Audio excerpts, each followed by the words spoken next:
talked to you a few times over camp about Ross and Jack playing together. They get on the ice tonight. They contribute a couple goals. Gavin Ridley's in on that too. So what do you think of that unit? I thought they were pretty good. Yeah, I mean, big goal in the third. I really like that goal a lot too. Like, it's simple, but the execution and guys going to the net. Like, we got to, but 2 goals almost very similar. Colton's in Poland's, where we win a battle or make a play, skilled play out to the point, and then the point man shooting it, and we got 2 guys going to the net, and we managed to get a couple touches on it, keep it alive, and get it back to the net front, where our third guy's coming and fighting off the boards and getting to the inside of the ice, and we get rewarded twice from it. So I like when things like that we're talking about in video sessions and practicing, when they show up in the game and we get rewarded for that. So I thought they did some good work tonight. I liked him tonight. Yep, more involved tonight, I think, than the other games. Looked like he's getting a little bit more comfortable on the left side, made some plays.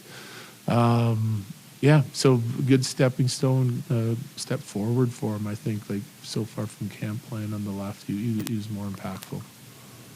Brimley seems to be involved in every single game. You don't have a ton of spots available, but he's pushing. I guess what would you need to see to maybe, if he was to make his way into that opening in that roster?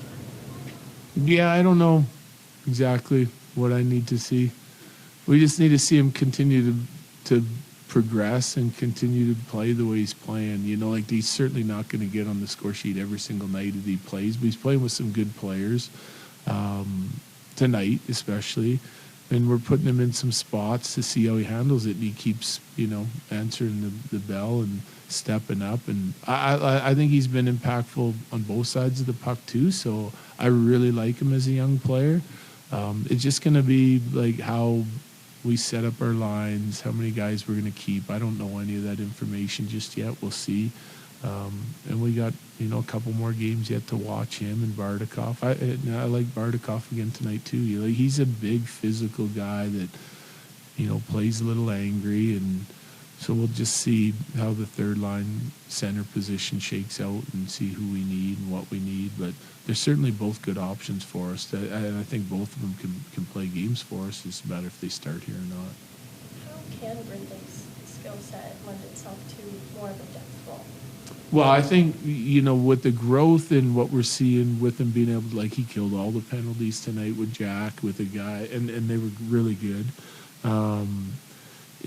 Again, it's not against Vegas's number 1 unit or number 2 unit, right? So we may see that tomorrow, where we put him in some more of those spots. But if he's able to, pick up some roles and fill some minutes like that, that helps his cause. So we're going to keep putting him in those roles.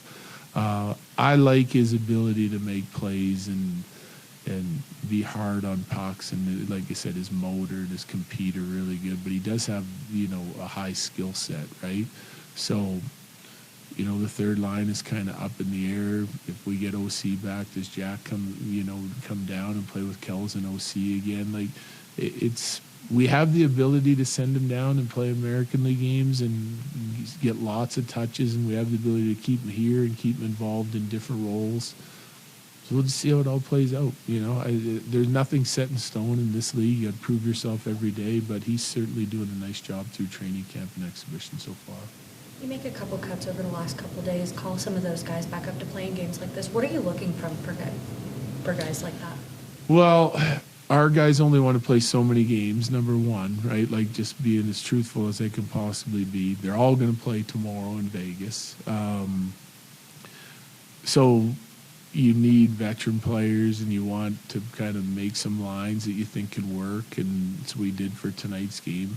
Also, we wanted to get down to one group early so we could practice, because we're losing some practice time on this road trip, right? We got some team building stuff planned for our guys. So Mondays and Tuesdays practices were very important to us. Sunday and Monday.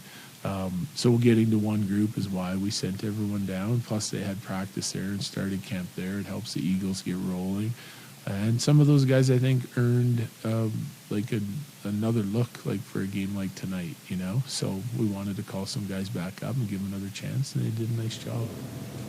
I'm sure from a coaching perspective, it's a little bit different than players or us or fans or whatever. But Going down to 4 preseason games next year, are you looking forward to that, or do you like having this kind of longer window to evaluate? I like it a lot. I think it's too long. Camp's too long. Like, we went into COVID, like twice COVID, we came out of it with 2-week camps and played a couple exhibition games and started rolling. And like, my main thought behind that is we had guys here all August, and then like by September 1st, it's not like when back in the day when you showed up to camp to get in shape and you worked the summer job, and the guys aren't doing that anymore. They're training, year round, and I think you get into camp, you go through all your systems, and that takes 4 days, and then you get into special teams for another couple days, and you review it all again, and you're 2 weeks in, and the guys are going, okay, let's play for real. They're ready to go. The challenges are, if you got guys that are trying to make your team, where do you see them? Like, do we play more rookie games? Do we play, because there's not, if our guys are going to play 2 games, the guys coming in to try to make the team only have 2 games to play. Like, we're playing some of these guys and trying to make decisions in 5 or 6. So how do we see them? Is it more rookie games? Like, what does that look like? I don't know. But 2 weeks for me to get our team ready to play is plenty. Otherwise, it just gets long, and your camp starts to take a dip. And then, the last couple of days before you go, the juice and energy comes back up, and you see the intensity you want. I'd rather do away with the dip that's in there. And I think a 2-week camp helps you do that.